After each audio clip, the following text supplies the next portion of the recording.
see that everybody has their gender identifications on here. If I say anything incorrect, please correct me. I certainly don't want to misgender anybody, so let me know if I've said the wrong thing at any point. And there will be a gender pronoun sheet tendered with the Okay. bench book. I believe we draw attention to that on a pre-trial for what it's worth. Okay, cool.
just gonna go check on where bailiff is.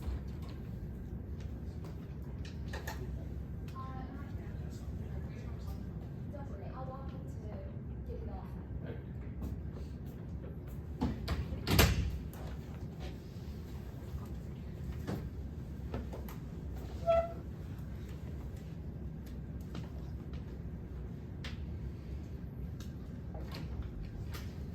Okay, everyone, we're good to go. All losses at 5:39.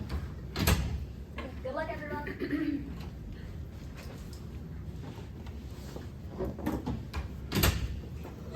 Okay, do you want to proceed with opening arguments, or do we have any issues we have to address beforehand?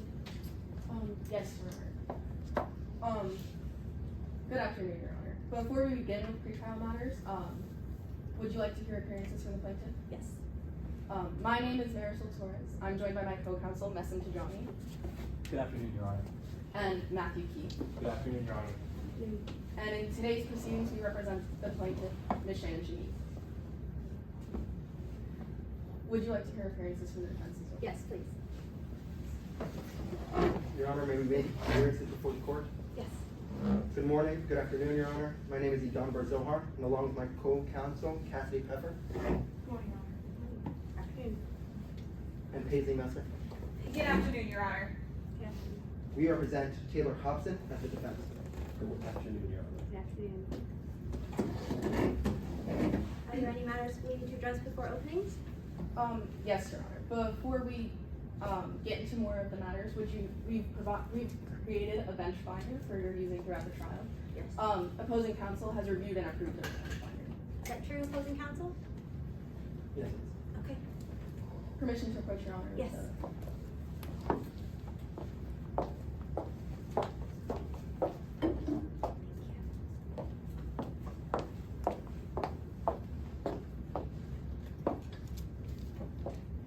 Under the first tab, or before the first tab, you'll find Midland's rules of evidence. And then under the red tab, that would be special instructions. Under the orange tab, stipulations. And at this time, we'd like to read aloud stipulation 6 and 7. Okay. Stipulation 6 on page 1 says that exhibits 6, 7, 10, 11, 12, 18, 20, 21, 37, and 42 are pre-admitted.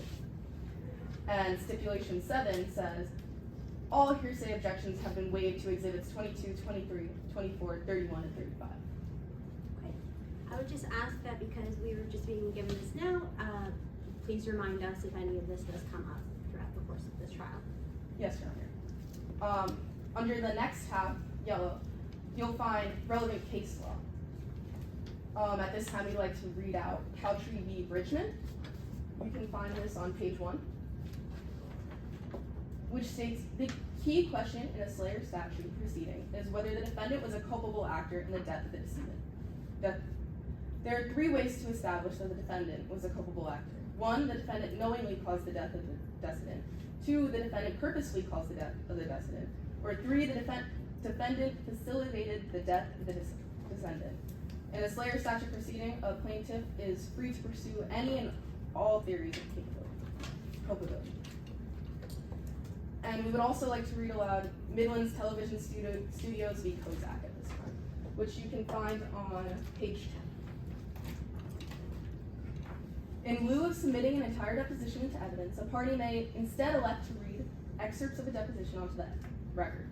The excerpt must include the full questions asked and the full answers given, unless both sides agree to specific redactions. Any excerpt read onto the record is still subject to the Midland's rules of evidence. Should a party elect to read excerpts of a deposition onto the record, that party cannot also submit the deposition itself into evidence. Okay. And then under the green tab, you'll find pretrial order and the blue jury instruction. And then at this time, we'd like to invoke rules 615 and 603, which call for the swearing in and sequestration of all witnesses bearing party representatives. Our party representative today is Ms. Shannon Shaheen. Okay. Finally, we would like to inquire about your preferences about moving about the well. Should we ask for permission to approach the witness, Your Honor, or opposing counsel. You may move about the well, but if you are approaching a witness, the court, or the other side, I would ask that you ask for permission. Yes, Your Honor. And finally, after objections, would you like us to assume to stricken or move to strike? I would ask that you move to strike. That's all. Okay. Anything from the defense?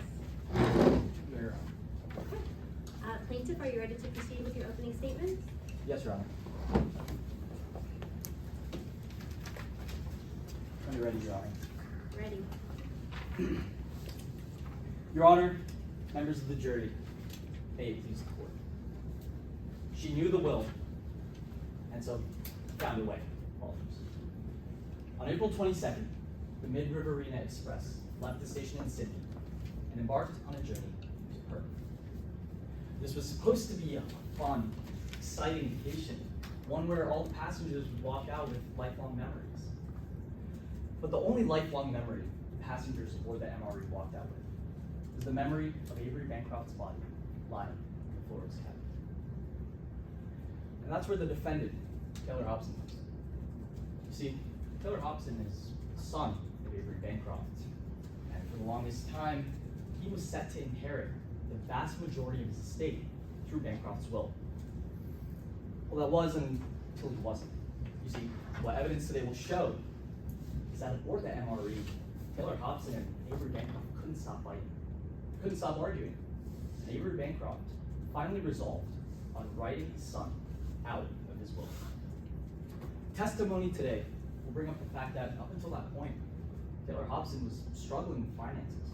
He couldn't gather enough money for his voyages. He had just been cut off from his father's generous allowances. And now that all the money he's ever known was gone from in front of his eyes, he turned to this fact.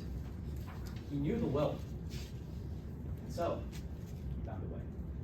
Members of the jury, an injustice was committed aboard the MRE at the hands of Taylor Hobson. And that's why, in today's case, the plaintiff, Ken Shahid, is filing a lawsuit under the Slayer statute. Now, members of the jury, all that means is, if you find Taylor Hobson to be a culpable actor in the death of Avery Bancroft, he's entitled to nothing from his estate. Because why should you benefit from an injustice you caused? Now, at this time, I want to sort of take a step back and look at the trial as a whole. As the plaintiff, we bear the burden of proof. And anything we need to prove has to be done by the preponderance of the evidence. But members of the jury, all that means is we have to show you that it's more likely than not that Taylor Hobson was a culpable actor in the death of Avery Bancroft. And to do just that, we'll be calling on a string of witnesses. First, you'll hear from a private investigator, Detective Jordan Nathanson. Now, what Detective Nathanson is going to do is he's going to come up here, bring out some objects, and lay a trail of evidence. And when he's done on the stand, he'll conclude that the trail of evidence leads to one person and one person only. And that is Taylor Hobson. Next, you'll hear from Dr. Hillary Edmond. Now, Dr. Edmond will come up here and talk to you all about Avery Bancroft's kidney condition, CKD. She'll tell you how any dose of potassium would be lethal to Avery Bancroft. But what she'll also tell you is that the only person she saw with a potassium supplement lethal enough to kill Avery Bancroft was Taylor Hobson. And lastly, you'll hear from Kirby Doolittle, Avery Bancroft's loyal assistant. Now, Ms. Doolittle will come up here and lay out the relationship between Taylor Hobson and Avery Bancroft. She'll tell you all about how they couldn't stop arguing, fighting, until Avery Bancroft finally wrote Taylor Hobson out of his will. At the end of this trial, my co-counsel Matthew Key will come up here, and he'll once again lay out the facts, and he'll ask you to give the only verdict compelled by the evidence. He'll ask you to find Taylor Hobson liable. Because members of the jury, an injustice was committed aboard the MRE at the hands of Taylor Hobson, and he stood to gain everything from it. Because when he saw all the wealth he's ever known gone from in front of his eyes, he turned to this fact only. He knew what was in his father's will. And so, he found a way. Thank you.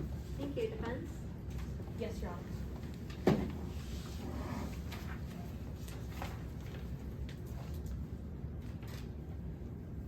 Yes, you may proceed. Your Honor, opposing counsel, members of the jury. May it please the court. There was a doctor of death on the Mid-River Union Express. Opposing counsel just told you a story. A story on parts that we agree quite a bit. We agree that Avery Bancroft had chronic kidney disease. We agree that potassium was used to kill him. And we agree that it was deadly to him because of that chronic kidney disease.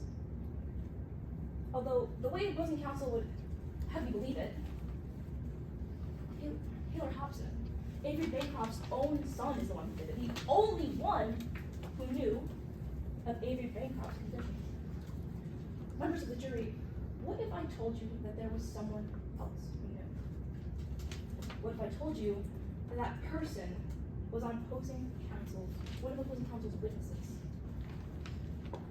Members of the jury, what if I told you that it was their own expert witness, Hillary Edmond, who knew and used that information to kill Avery Bancroft? Members of the jury, today you are going to learn of a long-standing feud between Hillary Edmond and Avery Bancroft. You're going to learn about the doctor's experience in politics. How in 2021, the doctor's spouse, Merritt Gilbertson, was running for an open position on the Midland Supreme Court. The competition got ugly fast. On the other side, a competitor, backed with super PACs funded by Avery Bancroft. Super PACs used to fund a smear campaign against the doctor's spouse. They called him a puppet of special interests, a liar who couldn't tell the truth to save their own life, and a corrupt judge who was a mockery of the Midland's justice system. Members of the jury, you'll learn today that that smear campaign worked. Dr. Spouse lost the election and was forced to step out of the public eye entirely. You learned today as well that the doctor wasn't safe from the smear campaign either. That smear campaign lost them most of their clients, lost them their job, lost them their livelihood. You're going to learn today that the doctor got on that train knowing Avery Bancroft would be there, and got on that train with the sole purpose of killing him. Members of the jury, you're going to learn that he came up with a cover story. The entire time, his plot was to use potassium to kill Avery Bancroft. Now, this proves to be a problem for because they have to prove through preponderance of the evidence, through preponderance of the evidence, that Taylor Hobson, not Hillary Edmond, is culpable actor. They have to get 51% of the way there. But for every piece of evidence we introduce, they will have to take a step back. First, we will call Mr. Taylor Hobson, and he will tell you why he was on the Mid-Riverina Express. Not to kill his father, but to reconcile it. Then, we will call Alex Silva, who will tell you exactly what he learned on a hike with a doctor. Exactly how much this doctor had an axe to grind with Avery Bancroft. And then, we will call Dr. Dan Haskins, a professional in the field of psychology, who psychologically analyzed Mr. Hobson and found that he does not have the hallmarks of an intentional killer because he isn't one. Dr. Hillary Edmond was a doctor of death, and that is why at the end of today's case, my co-counsel, Ms. Messer, will come before you and ask you to find Taylor Hobson not liable. Thank you. Plaintiff, are you ready to proceed with your first witness? Yes, Your Honor. The plaintiff calls Jordan Nathanson to the stand.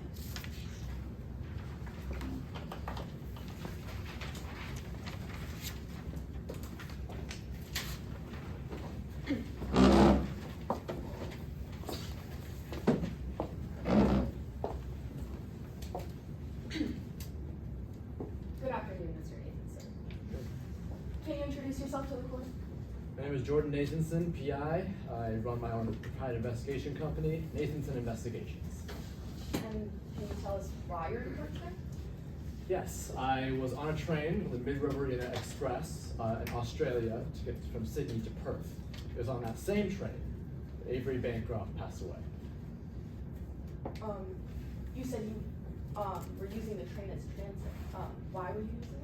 Oh, I was working a case in Australia. Had to get to Perth, and the Mid-River Express was the best way to get there. I'd like to move on to your time there, specifically the day before Avery Bancroft died. What happened that day? Oh, well, that day was pretty quiet. I stayed in my room most of the time, except when I started to hear shouting outside of my cabin. Do you know who was shouting? Well, I went out to investigate, as I do, and I saw Taylor Hobson and Avery Bancroft in cabin 1, arguing very loudly. Do you recall anything from their argument? The only statement I can distinctly remember is Taylor Hobson saying, "You can't cut me out."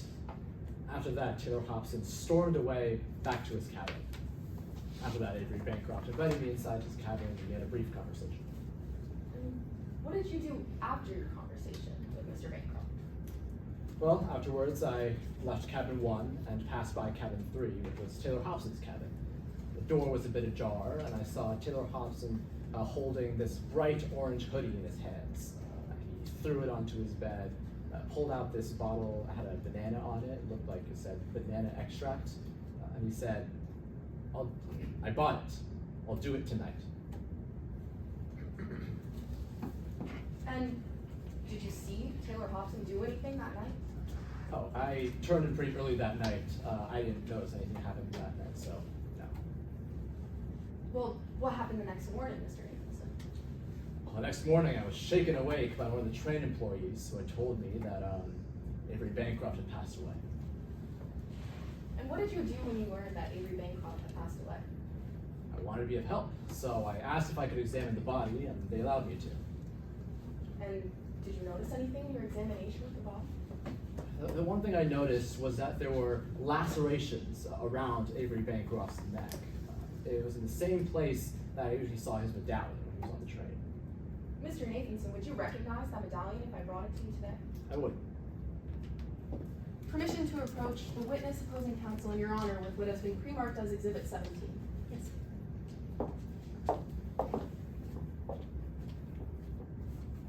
Would your honor like a courtesy call? Yes, please. Thank you. Mr. Nathanson, do you recognize Exhibit 17? Yes, this would be a picture of the medallion that I saw around Avery Bancroft's neck when he was on the train. Is it a fair and accurate copy? Yes, it looked like it. Has it been changed or altered in any way? Doesn't seem like it. Your honor, at this time, the plaintiff moves to enter Exhibit 17 into evidence. Any objection? No, your honor. Exhibit 17 is moved into evidence. Now, you said you had always seen Avery Bancroft wearing this medallion. But when you saw Avery Bancroft's dead body, was it there? You know, when I examined the body that day, that was the first time that I did not see the medallion around his neck. All I saw were the lacerations on his neck in its place. Thank you, Mr. Nathanson. You can set that aside for now. I'd like to talk about what happened after that.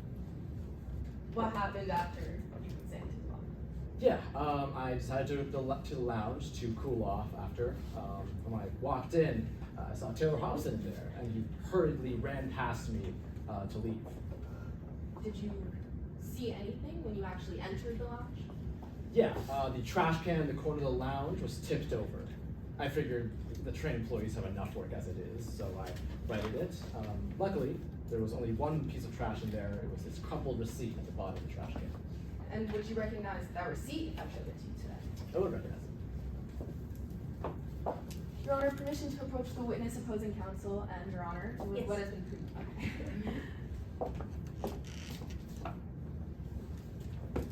Your Honor, will you curse? Yes, please.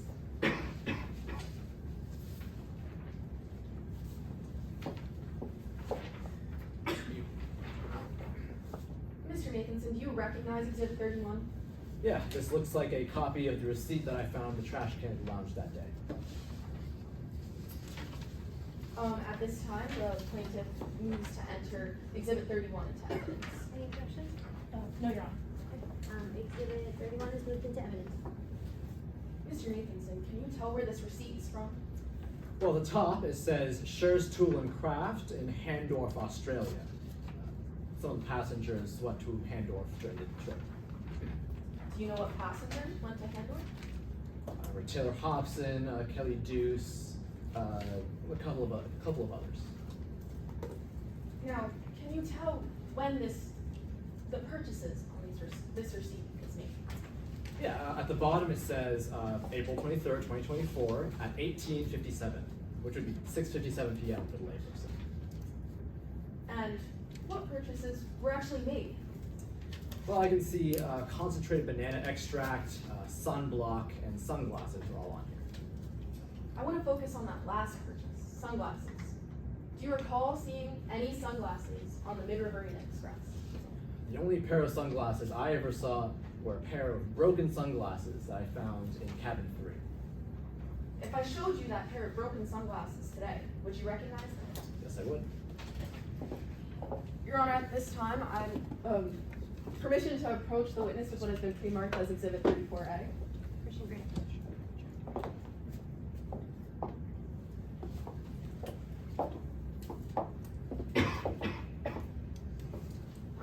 Do you recognize Exhibit 34A? Yes, these would be the sunglasses that I found in cabin 3. Your Honor, at this time, the plaintiff moves to enter Exhibit 34A into evidence. Any objections? No, Your Honor. Exhibit 34, you said? 34A. 34A is admitted into evidence. Now, Mr. Nathanson, I want to talk a little bit more about when you saw those glasses. Yeah, well, it was later that same day. I passed by, once again, Taylor Hobson's cabin, and I saw him holding some object in his hand. He was having a conversation with someone. I remember him saying, the rest of it has to be somewhere. If it's not, we're in big trouble. Mr. Nathanson, do you know what object he was holding as he said those words? Well, I saw him stash the object under his mattress. Later, when Taylor left, I was able to recover these very same sunglasses in Taylor Hobson's mattress, right where he left them. And you mentioned earlier that those sunglasses are broken. Why are they broken? Well, you can see right there, there's supposed to be 2 lenses, but only one. So, do you know where this missing lens was on April 25th? Well, the authorities reported to me that the lens identical to this one was found in Avery Bancroft's cabin after he died. No further questions, Your Honor. Cross? Yes, Your Honor.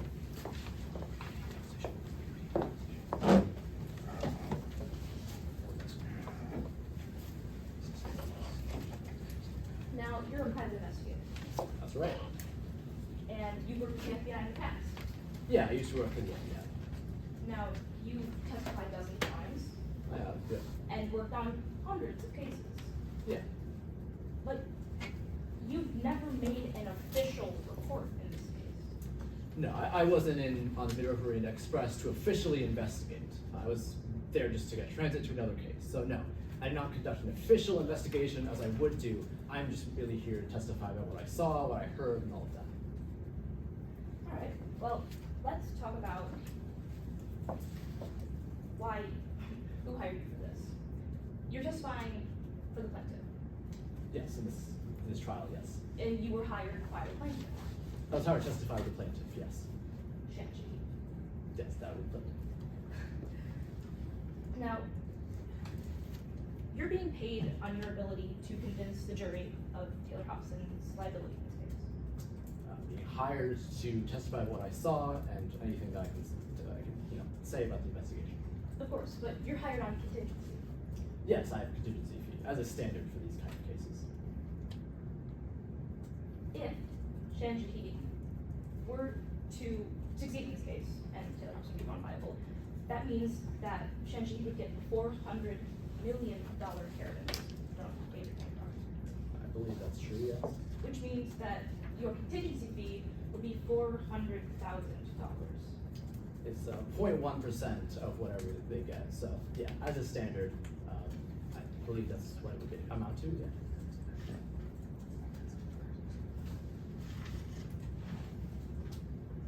Your ability to prove to the jury that Taylor Hobson was liable in this case is what makes it so you would get that $400,000. Well, I'm just here to testify about what I saw. I'm not here to, my ability to convince isn't what I'm here for. It's to testify what I saw. I want to talk about your findings in this case. You found that you believed Taylor Hobson to be a culpable actor, very likely liable. I found many pieces of evidence that link Taylor Hobson. I mean, again, I'm not here to testify my opinions, but if you're asking me, I found multiple pieces of evidence that tie Taylor Hobson to the death of Avery Bancroft, yes.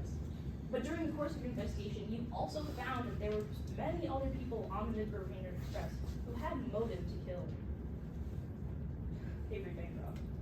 There were many people who, let's say, did not have the best relationship with Avery Bancroft, yes. In fact, you believe that most people on the train had motive to kill Avery Bancroft. I believe most of them had, some. Objection to speculation.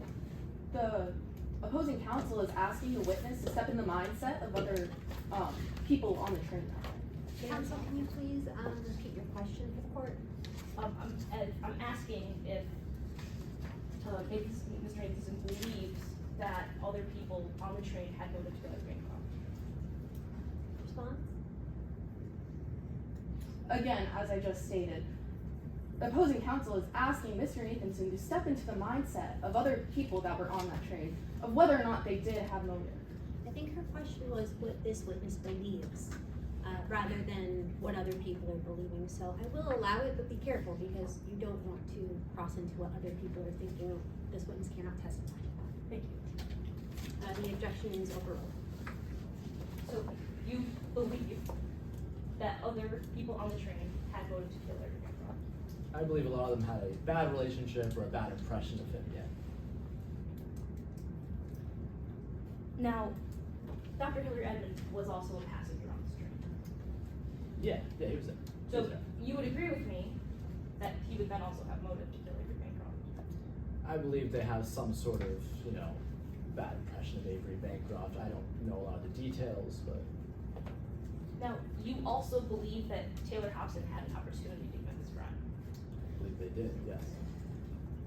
But I want to be clear, on April 24th, that night, you were asleep. No, I did not witness anything or hear anything that happened the night of the 24th to the 25th when I was woken up, as I So- stated before. You can't testify if you saw anybody in your Bancroft's cabin, Personally, I cannot. or you heard anything outside your cabin or Bancroft's cabin. On that specific night, no, personally I cannot say. That's all. You're done? Yeah. Any redirect? No redirect. Okay, you may step down. Your Honor, permission to call the next witness. Oh, sorry. Yes. Your Honor, at this time we'd like to read an excerpt of a deposition from Bailey Connell, who was unavailable to testify today. And will you be reading that? Yes. And can you just point me to the rule that you're using to support that? Yes, you can turn to either case law, Midlands Television.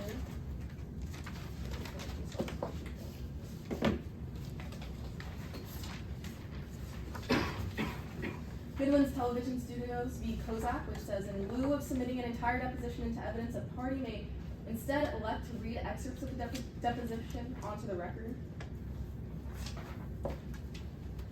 And also for 804, which, Rule of Evidence 804, which says that unavailable witnesses, their lawful depositions can be read onto the record, which under stipulation 30, Bailey Connell is an unavailable witness. Any objection from the defense? Yes, Your Honor. This exhibit isn't in evidence at this point, and pursuant to stipulation, this exhibit only has objections waived when Ashley Connell was being called to testify. Ashley Connell's not being called to testify, so this is hearsay. Can you please point me to the stipulation you're referring to? If I may have the court's indulgence for just a moment, Your Honor.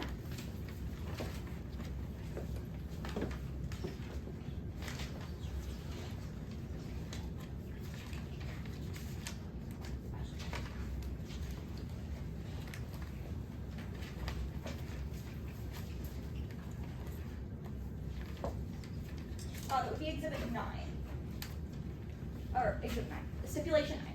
So stipulation 9 states effectively if Ashley Connell's testifying, we waived objections. At this point, Ashley Connell's not testifying, so at this point, objections are on the table, and it's hearsay. Your Honor, if I may respond? I'm just looking for the stipulations as well. What color is it under? The stipulations tab, Your Honor, is the orange tab. Okay, and you said 9? Yep, stip 9.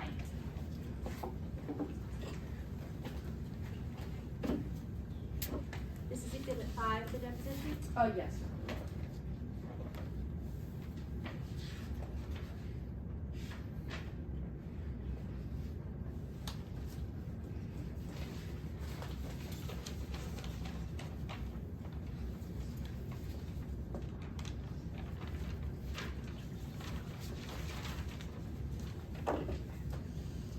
May I ask a clarification whenever you're satisfied with the stipulation? I just want to clarify, if opposing counsel is citing Rule 804, hearsay exceptions in the case of an unavailable declarant as the exception for this? Yes, Your Honor. Can I respond on that ground? So, in order for something to be admissible under 804, there's got to be 2 things that are met. Number 1, the declarant must be unavailable, which we can agree with opposing counsel in this case that Bailey Connell is unavailable. However, it has to fall under one of those other exceptions, and at this point, it's not falling under any of those other exceptions. It's not a statement under belief of an imminent death. It's not a statement against interest. It's not a statement of family history. It doesn't fall under that second prong. So under 804, we can't admit this. Ms. Torres, what is your response to the fact that the defense is saying that Ashley Connell must be testifying for this to be read? This was under stipulation 9? Yes. Sorry. Take your time.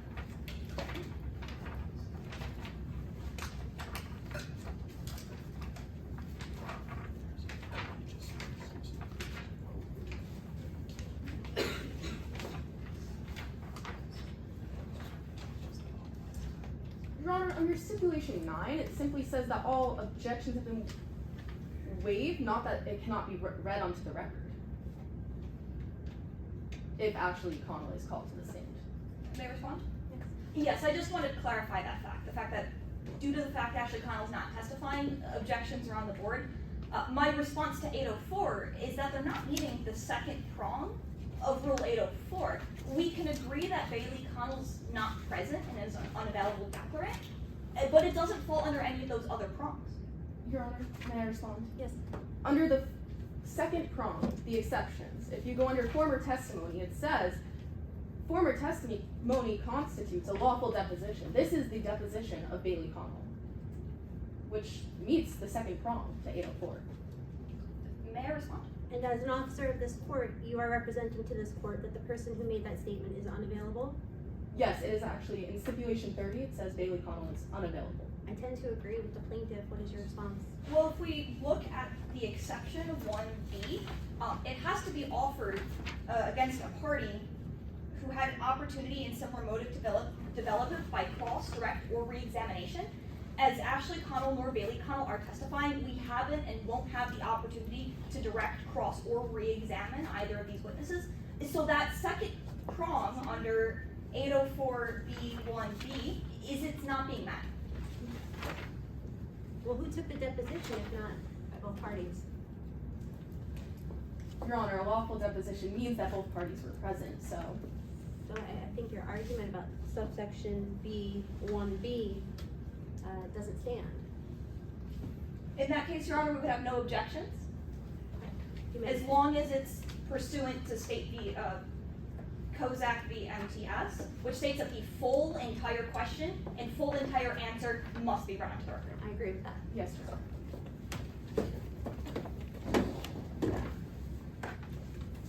Did you see anyone while you were drunk? I did. Around 3 a.m.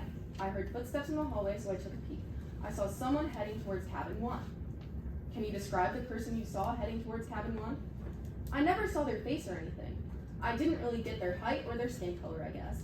The only thing I know is that they were wearing an orange hoodie with the hood up. That's all, Your Honor. Now, at this time, the plaintiff wishes to call the next witness to the stand. The plaintiff calls calls Dr. Hillary Edmond, please stand. I'm sorry, what was this witness's name? Dr. Hillary Edmond, Thank you. when you're ready. You may proceed. Good afternoon, Dr. Edmond. Could you just begin by introducing yourself to the court? Good afternoon. My name is Dr. Hillary Edmond, and I'm a board-certified physician in pulmonary medicine. Could you walk us through a bit more about your qualifications? Of course, I got my bachelor's in biochemistry from Colorado College, and I got my medical degree from Stritch School of Medicine. And what brings you to court today? I'm here to testify and give my expert report on the death of Avery Bancroft. Now, as an expert, did you have to prepare anything extra for trial today? Yes, I looked at Avery Bancroft's death certificate, his medical report, his autopsy, as well as the label for concentrated banana extract. Now, did all these documents and records give you sufficient facts and data for your conclusions? Yes, they did. Excellent. And when you were making your report, did you rely on any principles or methods that doctors in your field use? Yes, I relied on a method called SBD. And what does that stand for? It stands for symptoms, blood levels, and cause of death. And do you think that you reliably applied this method in your findings? Yes, absolutely. Now, with that being said, I want to move on to your time on the MRE. Could you just walk me through your day on April 24th? On the day of April 24th at around 7:30 a.m., I decided to get some breakfast. And did anyone join you for breakfast? Yes, actually, Avery Bancroft sat directly across from me. And did you guys happen to talk about anything over breakfast? We talked about a diagnosis that he had. Did you see a diagnosis mentioned anywhere in Avery Bancroft's documents before? Yes, I did. Would you recognize that document if I brought it in front of you today? Yes, I would. Your Honor, permission to approach the bench opposing counsel and the witness with what has been marked as Exhibit 20. Permission so granted. I believe under the stipulations, this exhibit is pre-admitted. Can you point me to the stipulation? That should be stipulation 6. Your Honor, that's our understanding as well. I'm approaching counsel.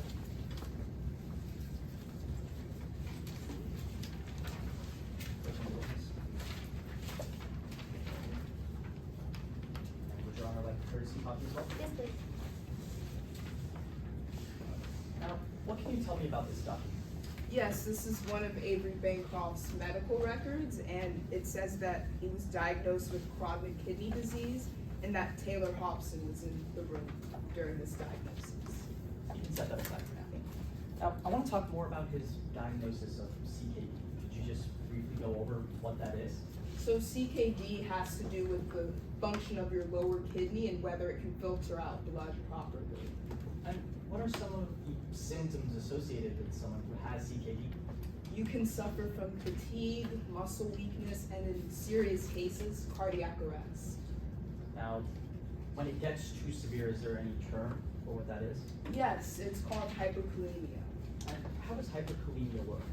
So hyperkalemia is a medical condition characterized by abnormally high levels of potassium in the blood. And when you were having breakfast with Bancroft, did you notice anything else? Yes, I did actually. He was taking some pills. Did you happen to recognize what pills he was taking? Yes, he was taking lisinopril for ACE, which is a medical condition that causes high blood pressure, and he was also taking Valtasa. No. Objection, Your Honor. Under Rule 602, a lack of foundation, if I may be heard. Yes, may be heard. At this point, the witness has testified as to what medications Avery Bancroft was taking, but they haven't laid any foundation as to how they knew what these medications were. Your Honor, if I may respond. Yes. Under Rule, I believe, 705, experts are allowed to testify to information that's normally out of the scope of a layperson. Any information in regards to how they came to a certain conclusion in their testimony is something that should be saved for cross. It's not appropriate to object to.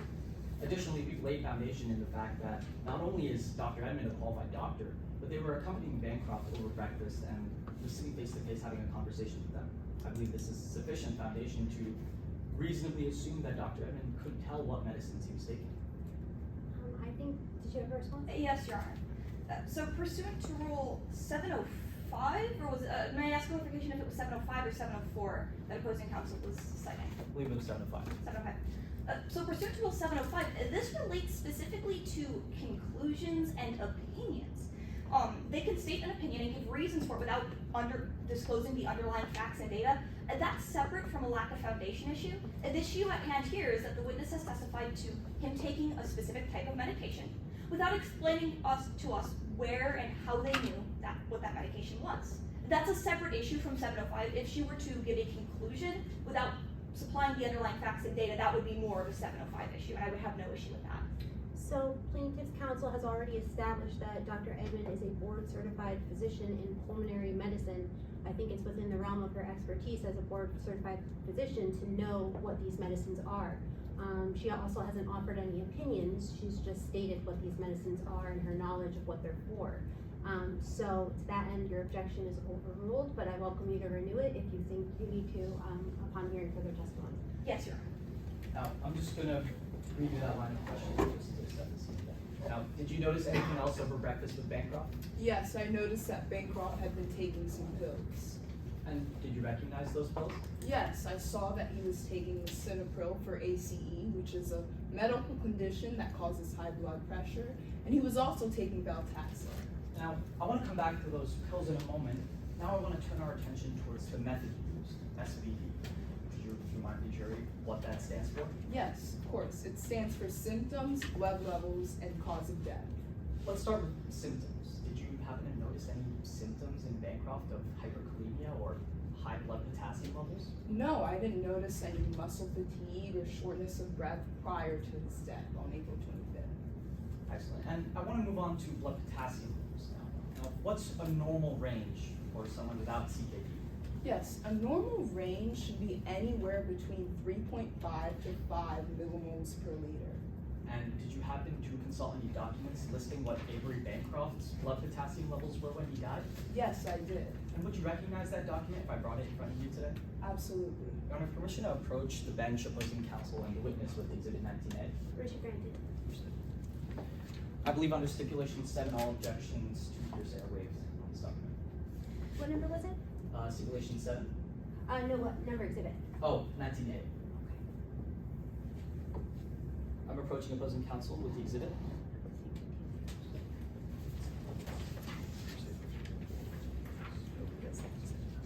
Sorry? This is 19A. First one. Yeah. Now, Dr. Edmond, do you recognize this document? Yes, I do. Has it been changed in any way since the last time you saw it? No, it is not. Your Honor, permission to enter Exhibit 19A into evidence. Any objection? Pursuant to stipulation 10, we have no objections, Your Honor. Okay. 19A is submitted. Now, what does it say about Avery Bancroft's blood potassium levels at the time of his death? It says that his elevated potassium levels were at 6.8 millimoles per liter. You can set that aside for now. Now, I want to go back to the pills you brought up earlier.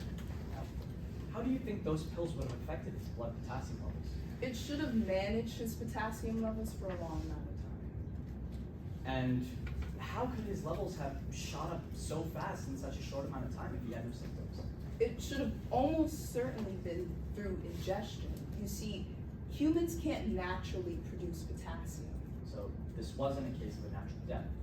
No. And what time do you think this potassium would have to be administered to Avery Bancroft? So Bancroft started experiencing cardiac arrest at around 5 a.m. Typically, when patients are hyperkalemic, they start to have life-threatening symptoms anywhere from 90 to 120 minutes afterwards. With this in mind, Bancroft could have ingested a potassium-rich substance at around 3 to 3:30 a.m. Understood. Now, I want to move on to the last part of your method, which is cause of death. Did you happen to see Avery Bancroft's dead body the day he died? Yes, I did. I was the one who was helping to resuscitate his mom.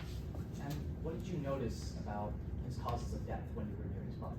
I noticed that he suffered from hyperkalemia-induced cardiac arrest. With that being said, the last few questions I want to ask have to do with your time on April 23rd. Could you walk me through that day? Yes, that day I decided to go to Hondorf and I went to a shop called Cher's Tooling Craft. Did you buy anything from there? No, I did not. And did you recognize anyone in Cher's Tools and Craft? Yes, I recognized Taylor Hobson. And what was Taylor Hobson doing in that store? Taylor Hobson was inspecting a label with a banana-like object on it. Now, during your expert report, did you happen to consult anything with any label with a banana-like object on it? Yes, I did actually. And would you recognize that label if I brought it in front of you today? Absolutely. Your Honor, permission to approach the bench opposing counsel and the witness with what has been marked as Exhibit 40A.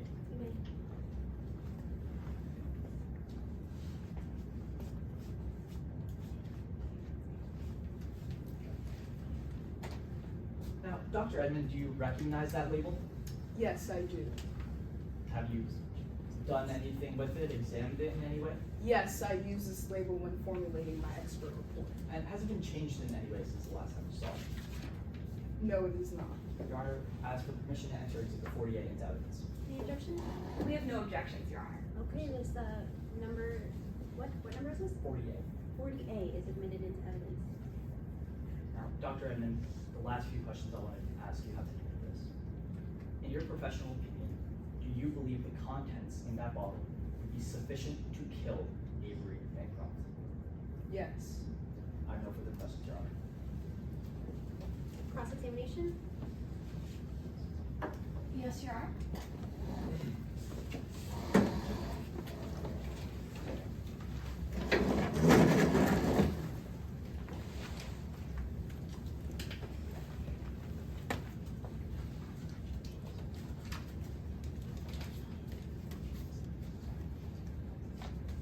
May I proceed? Yes. You were on the Mid-Riverina Express in April, right? Yes, I was. However, you knew about the Mid-Riverina Express well before April, right? Sure. In fact, you knew that Avery Bancroft was going to be on that train as early as February, right? I was on the Mid-Riverina Express because I had a job interview in Australia. Well, we'll talk about your job interview in just a second, but I want to be clear that wasn't my question. You knew that Avery Bancroft, he was going to be on the Mid-Riverina Express in February. Sure, yes. You knew that because you saw an Instagram post, right? No, I did not. Is it your testimony today you didn't see an Instagram post about Avery Bancroft being on that train? I do not remember saying that. Objection, Your Honor. The Instagram post being referred to can be classified as hearsay. Anything contained in it is an out-of-court statement being offered for the truth of the matter asserted. Your Honor, we've elicited no specific statements from this Instagram post yet. We just talked about the fact that it does exist. If I may profit, my intention is to submit the Instagram post into evidence and to show it to this witness. Your Honor, if I may respond, the Instagram post is being brought up to prove the truth of the matter that Avery Bancroft intended to go on to MRE as early as February. Therefore, any indication of this would be hearsay. I think that you can ask this witness if she was aware of an Instagram post, and if she was aware that Mr. Bancroft was going to be on the train, but I tend to agree you cannot reference the content of the post without calling the poster as a witness. It is hearsay. Yes, Your Honor.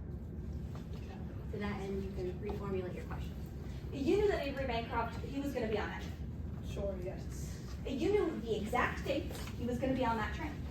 Yes. You knew the exact section he was going to be on that train. Yes, I did. And you got tickets for the same exact dates. I got tickets to go to my job interview, correct? And you got tickets in the same exact section as Avery Bancroft. Yes. Let's talk about that job interview. Because prior to this job interview, you'd been out of work for 18 months. Yes, unfortunately I was. And your spouse had retired from the public life entirely, right? Yes, Which meant that you weren't bringing in any income for about 18 months. that's true. Yet you bought a ticket for the platinum section of the Mid-Riverina Express, right? I bought a ticket to go to my job interview, correct? You bought a $7,500 ticket to go to a job interview? Yes. You bought a $7,500 train ticket on a luxury train instead of flying? Yes, it was more convenient for me. Thank you. I'd like to go ahead and focus on something that you discussed on direct examination. Permission to approach the bench and retrieve Exhibit 41? We have a ton of exhibits up here. Yes. You may retrieve any of them that you'd like. Your Honor.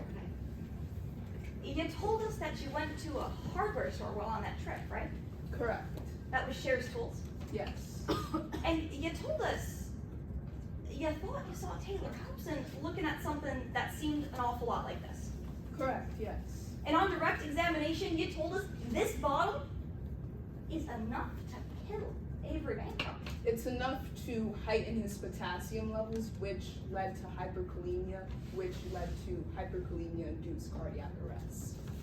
So, doctor, you knew that this bottle was being sold at that hardware store. Yes. If you wanted to, you could have walked up to the shelf, right? Sure. You could have grabbed this bottle. Sure, but I did not. You could have taken it and cashed out for it. I could have, but I did not. You could have bought a bottle of potassium that's strong enough to kill Avery Bancroft. I did not. I'm not asking you whether or not you did. I'm asking if you could have. And the answer is yes, isn't it? Yes, I could have. Anyone could have. And I saw Taylor Hobson inspecting that. A bottle that looked like that. Okay, doctor. Permission to retender?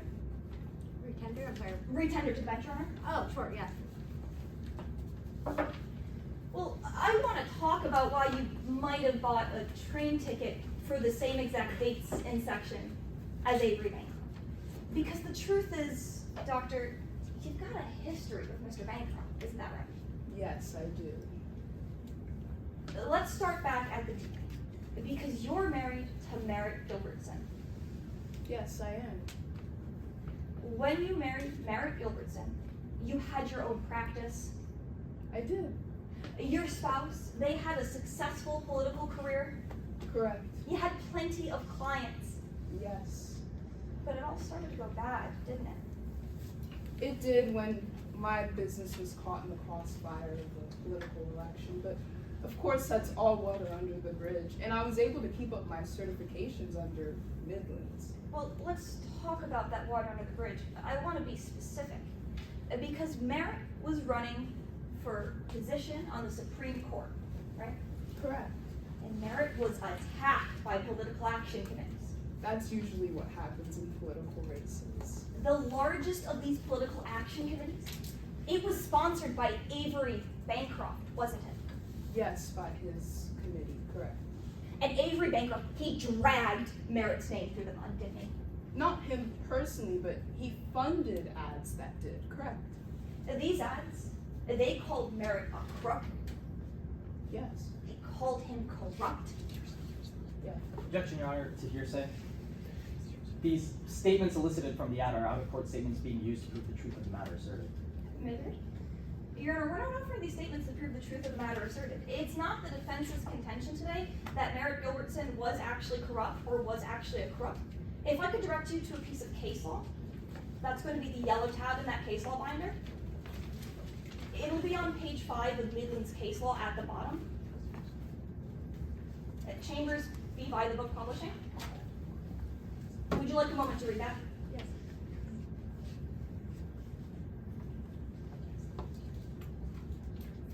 Chambers v. By the Book holds that we're allowed to offer a statement if it's important that the statement was made at all. And that's exactly what the case is here. This goes directly to Hillary Edmonds' motive, which is our contention in today's case. And as such, we're able to offer these statements without asserting the truth value of them. Again, we don't believe that Merritt Gilbertson was corrupt or a crook, just that these statements were in fact said. In addition to that, what is your stance on Rule 404B2?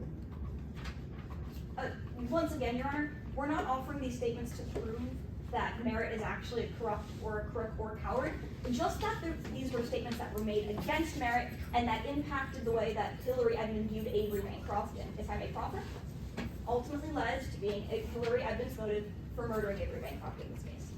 Counsel, I tend to agree with the defense that this being offered for motive, not the truth of the matter asserted. Do you have anything else you'd like to say on that? No. Okay, objection is overruled. You may proceed. I'll re-ask my question. These ads, they called Merritt a crook. Yes. They accused Merritt of taking bribes. Yes. They called Merritt a mockery of the justice system. Correct. And those ads, they worked, didn't they? Yeah. not only did Merrick lose the election, they retired from the public life entirely. Yes. They haven't shown their face in politics since.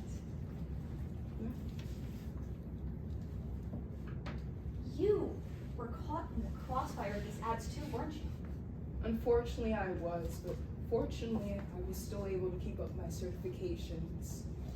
Bancroft, he ran ads against your practice, right? He did, his committee did. He caused you to lose patients. Yes, they funded ads that did slander my name.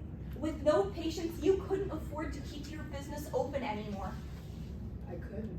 You had to close it down. Yes, there weren't enough patients. And doctor, when you applied for other jobs in Midlands, they didn't want the risk of being associated with you, did they? They didn't want to get caught in the fire as well. So you couldn't find a job for 18 months. Correct.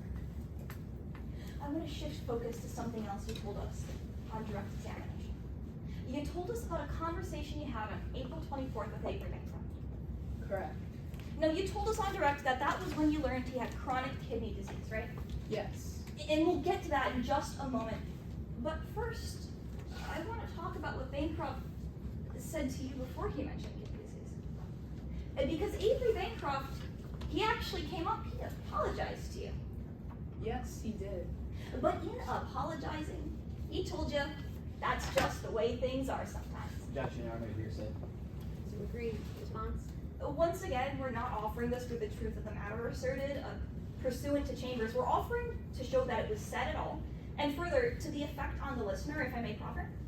This line of questioning is going to pursue the fact that Hillary Edmond felt that this was an inadequate and insincere apology, and that caused the resentment to build, eventually leading to Hillary Edmond, again, killing Avery Bancroft in this case. I tend to agree with the defense that there are other purposes other than for the truth of the matter asserted therein. Understood, Your Honor. So the objection is approved. Avery Bancroft, he told you that's just the way things are. Yes, he did. You felt that this apology was inadequate. It wasn't the best apology, but I believe an apology is still an apology, and he did recognize his mistakes. You felt that the apology was insincere. Yes, but again, he still apologized, so it's better than nothing. That the apology was insincere after he caused Merrick so much pain. Again, he funded those ads. I don't think he personally said those things. Is it your testimony today that you don't believe that Avery Bancroft was the one who caused Merrick Gilbertson pain? I believe he funded those ads, and those did cause him pain, correct? Yes. I'll re-ask my question. You felt it was insincere after he caused Merrick so much pain. It wasn't the best apology yet. After he permanently ruined both of your careers. Not permanently, as I did get an interview again. Is it your testimony today that he didn't permanently ruin both of your careers? I got another interview, so I wouldn't say permanently, but he did damage. Yes. And immediately after that is when you see him taking those medications. Correct. And immediately after that is when you learn that he has chronic kidney disease. Yes. And in that statement, he tells you, I can't have potassium. Correct. And you knew that to be true. Yes, as a doctor and going to medical school, we do learn these things as well. You knew that potassium could be fatal to Avery Bancroft. Yes, I did. And that's when you jumped into action, isn't it? Sorry? That's when you decided that you needed to get revenge for your career and for Merrick's, right? Objection, Your Honor, speculation. Your Honor, today it's the defense's contention that Hillary Edmond was the one who murdered Avery Bancroft. But we have the ability to explore this line of questioning on cross-examination. Restate your question again. What was your question? That's when you decided you needed to get revenge for your career and for Merrick's. Your objection is? It's just speculation. There's no foundation being laid to prove that this is the moment where Dr. Hillary Edmond decides that she's magically going to take revenge, or that she decided she was going to pursue revenge, or use this information for any, action with a malice intent. I think you can address these issues on redirect and also in your closing argument. So I am going to allow it, but please be careful not to go to the ultimate issue in this case. Yes, sir. You knew you needed to get revenge for your career and for Merrick's. No, I wouldn't kill someone. You knew that potassium was fatal. Yes, I'm a doctor, so I do know these things. Let's just walk back through. Because first, you bought tickets for the same time and same section as Avery Bancroft. I did. You went to a hardware store where you knew fatal potassium could be found. Yes, and I saw Taylor Hobson holding that. When Banana Bancroft approached you and apologized, you felt that it wasn't good enough. Yes, but I also felt that an apology is better than nothing. In the end, today in court, you still blame Avery Bancroft for all of the pain that he Objection, caused Your you. Honor, asked and answered. This line of questioning has gone on 3 times so far in this cross-examination. You have asked these questions already, they have been answered. The objection is sustained and the answers are demonstrated in the record. Yes. You used your knowledge of potassium to kill Avery Bancroft, didn't you? No, I did not. That's what you say. I did Nothing not. further, Your Honor. Any redirect? Yes, Your Honor. Now, Dr. Edmond, I just briefly want to ask you a few questions. Now, do you believe that your career was permanently tainted by these ad campaigns ran against you? No, I did get a job interview after 18 months. And is it true that you're currently working a job as well? Yes, that is true. Now, I want to go back to your time at Sher's Tools and Craft. Well, you could have picked up a bottle. Did you actually end up buying anything from Sher's Tools and Craft? I did not buy anything. And lastly, did you ever express any intent to gain revenge on Avery Bancroft? Absolutely not. As a doctor, I put all our past behind us, and when I saw Avery Bancroft on the floor suffering from cardiac arrest, I decided I needed to help him. No further questions, Your Honor. You may sit down. Thank you. Does the plaintiff have another witness? Your Honor, permission to retrieve the exhibits? Yes, and I think we'll take these back as well. All right. Thank you, Your Honor. Your Honor, may I have a chance to re-cross-examine the witness? Oh, I'm sorry, didn't even ask. Yes?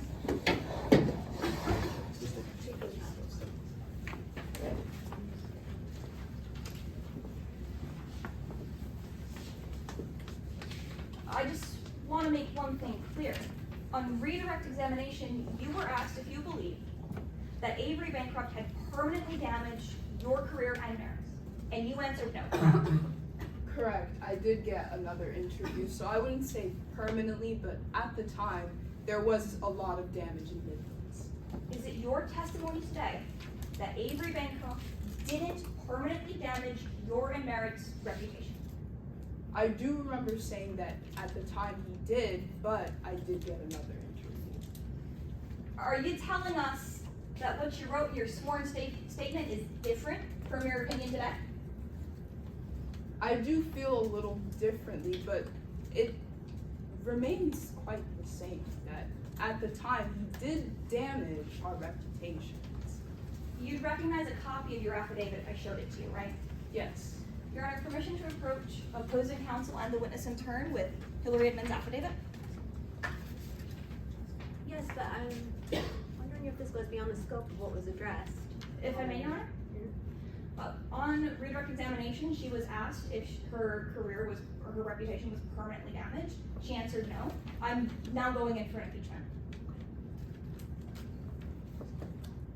And what line is this on? It's, permanently damaged, right? Correct reputations. You will give this copy, Your Honor? Yes, please. Permission attended? Yes. This is your affidavit, right? Yes, it is. If you flip to the back page, that's your signature. Yes, it is. In this affidavit, you swear and affirm the truthfulness of everything written, and you knew that you had up to 24 hours to change it if your opinion changed. Correct. I'd like to direct your attention to line 129. Please read along silently as I read along. He had permanently damaged mine and Merritt's reputations. Did I read that correctly? Yes, you did. So I'm going to ask you one more time. Avery Bancroft, you believe, permanently damaged your and Merritt's reputations? Yes, our reputations, but I believe that was asked about my career. Permission to approach and retreat? Yes. And then I have nothing further, Your Honor. Okay. You may step down. Thank you. Plaintiff, do you have another witness? Yes, Your Honor. Plaintiff calls Ms. Kirby Doolittle to the stand.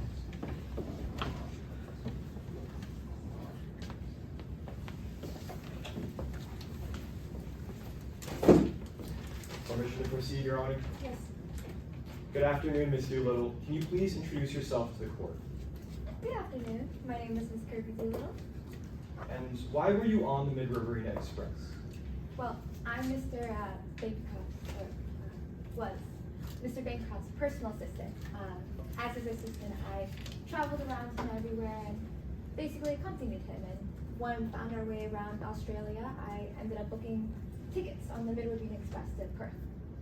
Let's talk about that first day on board the Mid-Riverina Express. What happened when you first boarded? Oh, well, I was honestly really surprised to find how many people were on the train. It was practically a Midlands reunion, honestly. But yeah, there was a bunch of people I recognized. Most notably, I remember seeing Mr. Taylor Hobson and his partner, Kelly Deuce. And what do you know about the relationship between Avery Bancroft and Taylor Hobson? As Mr. Bancroft's personal assistant, I was, privy to certain conversations, and almost every week I would end up hearing Mr. Bancroft and Mr. Taylor Hobson arguing on the phone. And in one of those arguments, I remember hearing Mr. Taylor Hobson calling Mr. Bancroft a heartless monster. Well, what happened after you saw Taylor? After that, we ended up going to the welcome dinner. Mr. Bancroft and I sat at the same table, and after some time, Mr. Hobson ended up approaching our table. It was a family matter, so I ended up excusing myself. And after some time, I ended up noticing that there was some yelling and commotion going on at that table, and Mr. Bancroft ended up storming out, and I remember Mr. Hobson saying, people need to pay for their choices. Let's move on to the next day, Ms. Doolittle. How did that day start for you? Mr. Bancroft had told me of his plan to go on an excursion. There was a choice between two. And so I went to the cabin to go check it out and pack his things as he wanted me to. When I approached the cabin, I remember seeing Mr. Hobson and Miss Kelly Deuce in the cabin. Well, I was a little bit surprised to find them there, but I hadn't known that they were there, so I ended up asking. And Mr. Hobson ended up saying something about mixing up the rooms, and then they left. Well, after they left, did you notice anything different about the room? Yes, actually. I remember noticing that the lockbox was removed from its original place, and there were some scratches on the lock. Now, as Mr. Bancroft's assistant, do you know the contents of that lockbox? Yes, I do. There were important legal documents of Mr. Bancroft's, as well as his will. Now, if I showed you that will today, would you recognize it? I definitely would. Permission to approach opposing counsel, Your Honor, and the witness with what has been pre-marked as Exhibit 6. Let the record reflect that Exhibit 6 has already been entered into evidence. Let the record reflect that I'm showing opposing counsel Exhibit 6. Would Your Honor like a courtesy copy? Please. Thank you. Ms. Doolittle, can you please describe what we're looking at? This appears to be the will of Mr. Bancroft. Now, can you read what it says? It states how 95% of Mr. Bancroft's estate will be going to Mr. Taylor Hobson. Thank you. You can put that away for now. Now, Ms. Doolittle, did Mr. Bancroft ever talk to you about changing his will? Yeah, me and him had a lot of conversations about this. Around some time late February, after one of the conversations he had with Mr. Hobson on the phone, I remember Mr. Bancroft telling me and saying, if Taylor crosses me one more time, that kid is going to be cut from the will. And then he followed up saying, spare the lawyers. The next time I change my will, I'll do it by hand. By hand? Now, Ms. Doolittle, would you recognize Mr. Bancroft's handwriting if I showed it to you today? Of course I would. Your Honor, permission to approach opposing counsel and the witness with what has been pre-marked as Exhibit 8. Right. Let the record reflect that I'm showing opposing counsel Exhibit 8. Would Your Honor like to hear it go? Ms. Doolittle, can you please describe what we're looking at? This looks like it says the title Last Will and Testament of Avery Bancroft. And do you recognize this to be in Mr. Bancroft's handwriting? Your Yes. Honor, objection? Hearsay to the previous claim. I'm sorry, what was your last question? I asked, can you describe the exhibit? I'm not sure this witness is the right person to be describing the exhibit. And why do you believe this is hearsay?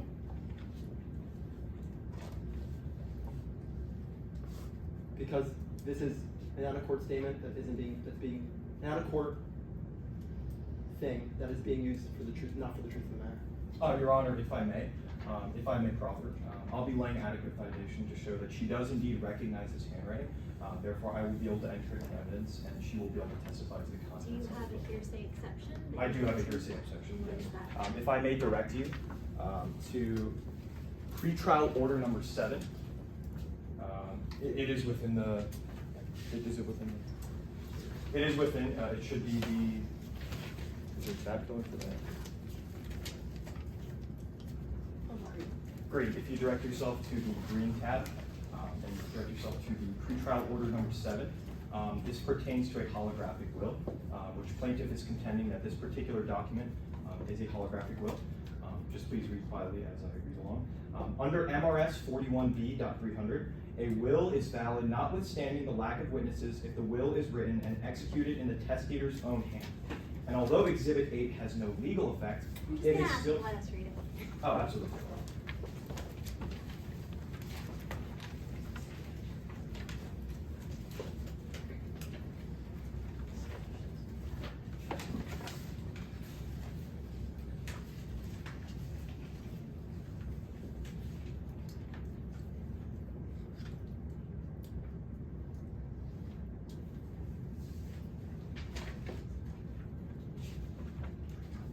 How is this witness, is it your position that this witness watched this will be written? So no, that particular statement, she's able to testify to the recognition of the handwriting.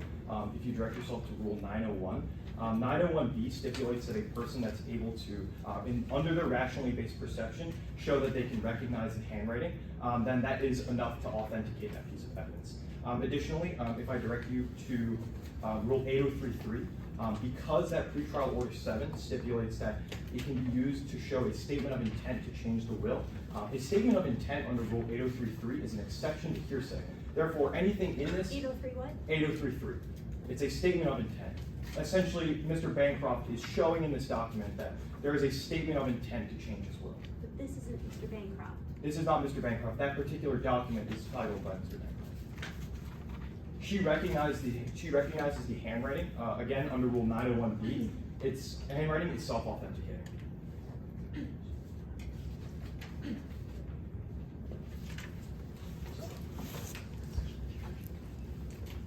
I'd also like to direct you to Special Instruction 28. Special Instruction is under the red tab. Special Instruction number 28 pertains to non-expert opinions on handwriting. This is similar to what I testified about 901B, but essentially Kirby Doolittle is able to validate this handwriting. In her position as his assistant, he can recognize that handwriting and therefore authenticate the fact that it was written by Avery Bancroft. So is your purpose to try to establish that this is Mr. Bancroft's handwriting? Is Yes, that, yes. You're limiting your questions to that? Yes, correct. That indicates that this is indeed written by Avery Bancroft, and I will only be simply asking questions about the contents, not her interpretation of the contents. Finally, if I may direct you to case law Simpson v. Rose. Simpson v. Rose essentially stipulates that a verbal act, which in this case pertains to legal validity of terms, if it's being used, it's not considered hearsay because it's considered legal significance. Your objection is that it's hearsay. Correct. I will allow very limited testimony as to how this witness is able to identify this handwriting. I think we need to lay more of a foundation about that, and then we'll take it from there. Absolutely, Your Honor. I'll simply just be asking her about the contents. Now, Ms. Doolittle, I'll ask you again. Can you please describe what we're looking at? Yeah, this appears to be written by Mr. Bancroft, and it says Last Will and Testament of Avery Bancroft. As his assistant, I watched him write many, many documents, honestly, way too many, if I'm being completely honest. And this appears to be written on the same notepad paper that he always carried with him, as well as in the same purple ink that he always wrote in. And this looks like his handwriting. Your Honor, plaintiff moves to enter Exhibit 8 into evidence. Objection? Hearsay?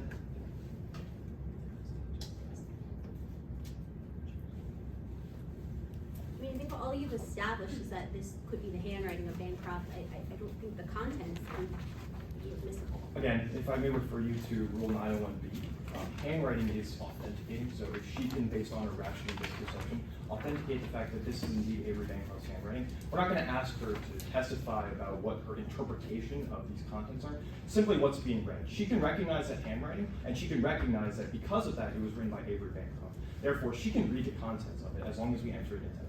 But what is your response to, what is your hearsay exception that you're Right, using so- the contents of absolutely. the document? So, as I referred to prior, the pretrial order 7, which was brought up by plaintiff prior to trial, pertaining to this holographic will, it indicates that this particular document can be used to indicate a statement of intent to change a will.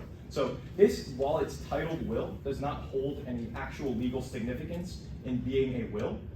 This can be brought into court to discuss a statement of intent. Now, if I direct you to Rule 803.3, statements of intent are exceptions to hearsay. Therefore, if Mr. Bancroft is currently talking about in this document, which we will bring up later, if he's talking about a statement of intent to change his will, if he's saying something like, I want to change my will, that's a statement of intent, and that's what we're bringing up for this case. It's a statement of intent, and it's an exception to hearsay. What colors are the court orders? The court order is pretrial order. Green. Pretrial order is green. Rules of evidence is rules of evidence is in the front. And then just one more time, if I may reiterate. Additionally, Simpson v. Rose also is a hearsay. Please slow down a little bit so I I can apologize. catch up to where you are. I apologize. So it was number 7. Yes, pretrial order number 7.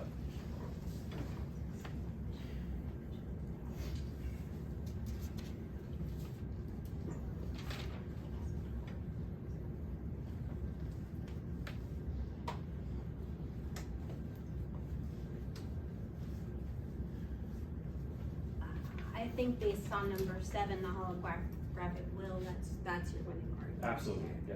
And so based on that, May I be heard? yes. She can authenticate it, but that doesn't mean it's admissible. Second of all, intent to change the will doesn't mean intent to will a statement. It's false. That makes sense. We're going to let it in based on ruling number 7. Thank you, Your Honor. Ms. Doolittle, can you please describe what this document says? Yeah, it says, I give the entirety of my estate, all 100% of it, to the Black Bear Casino Fire Victims Fund, a Midlands nonprofit. And then it follows, if any person tries to contest this will or tries to set it aside, that person will have no right to anything. This explicitly includes Taylor Hobson. Ms. Doolittle, you can put that down. Now, I'd like to move on to the next day. What happened that day? The next morning, I ended up speaking with Mr. Bancroft, and he surprised me by alerting me of his intention to leave the Midway Express early. Well, I was really surprised, and he said this extremely loudly too, so everyone heard. Now, did anybody say anything after that? Yeah, like I said, it got really quiet after that, kind of awkward. And I remember Mr. Taylor Hobson saying, he can't leave early, that'll ruin everything. I'd like to move on to the last day on the Mid-Riverina Express, the morning of the 25th, the day that Mr. Bancroft was found dead. How did that day start for you? I remember going to Mr. Bancroft's cabin. I had finished his audits and I was going to alert him of that. But when I went in there, I found that his door was open. And on the floor was his body. I immediately called the help. Ms. Doolittle, did you notice anything in the cabin? I noticed that around Mr. Bancroft's neck, his medallion wasn't there. And there appeared to be a sunglass lens on the floor beside him. Ms. Doolittle, finally, I'd like to talk about what happened after the Mid-Riverina Express. What happened to Bancroft Estates? Mr. Taylor Hobson inherited everything, and was the interim CEO of Bancroft Estates. Did you speak with Taylor at all? Yeah, we had a conversation briefly. And what did Taylor say in this conversation? It was after I was leaving. He said, "Stay out of it, Kirby. I've done too much to lose everything now." That's time. No further questions, Your Honor. Cross-examination.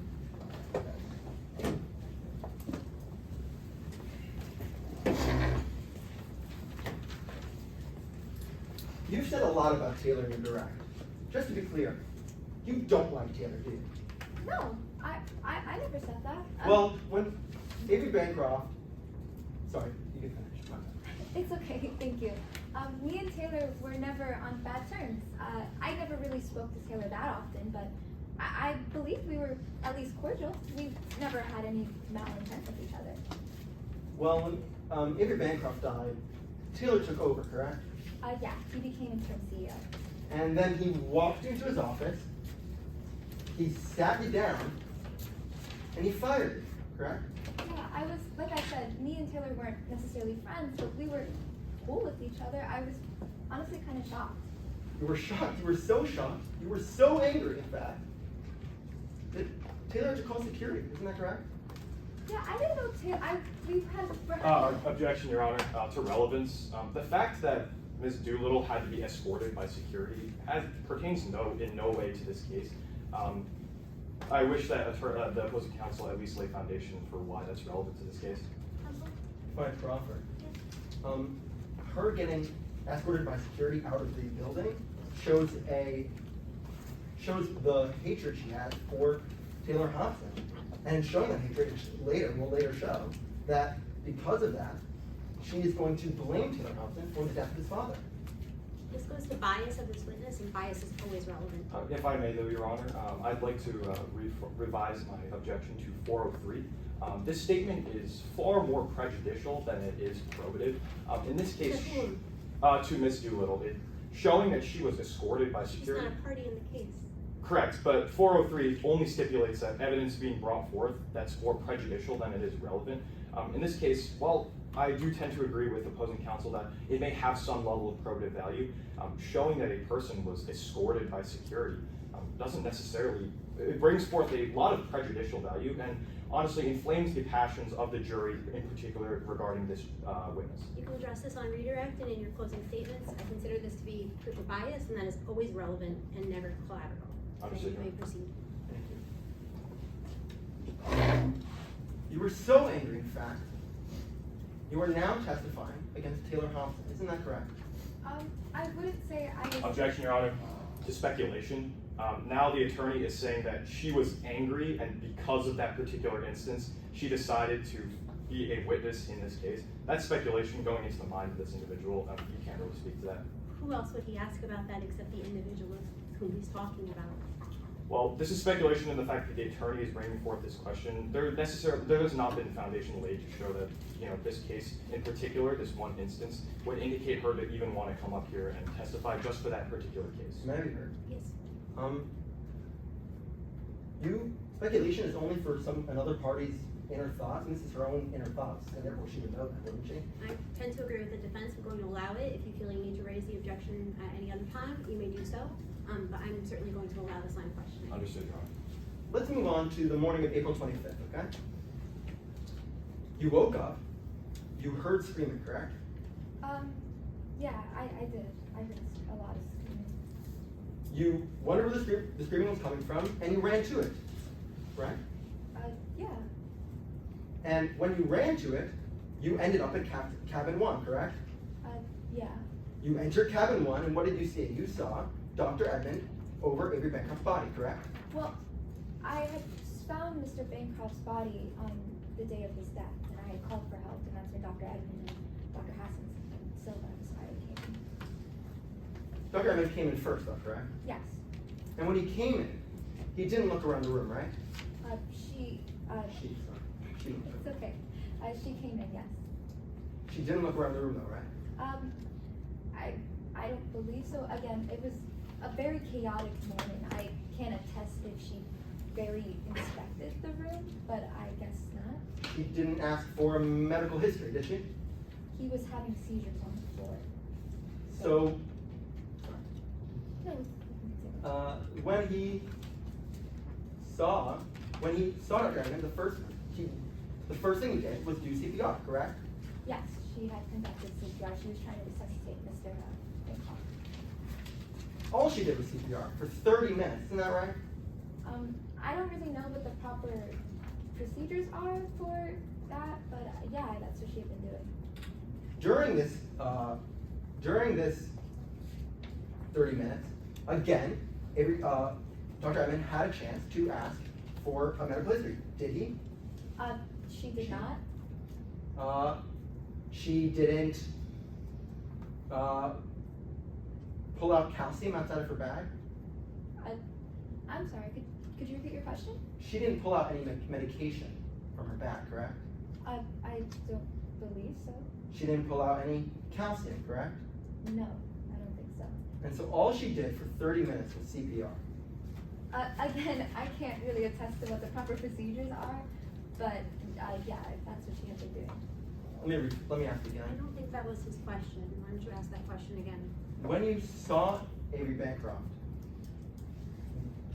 when you saw Dr. Edmond, you only saw him doing CPR, isn't that right?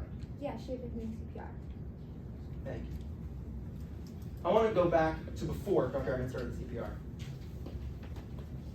When he came in the room, he didn't look flustered, did he? I don't think so. He didn't look panicked. I don't think so. All he did was go straight for the CPR. Yeah, she went straight to Mr. Bancroft.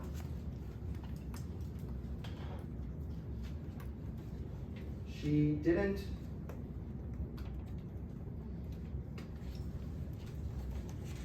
She did CPR for 30 minutes, right? Yes, give or take.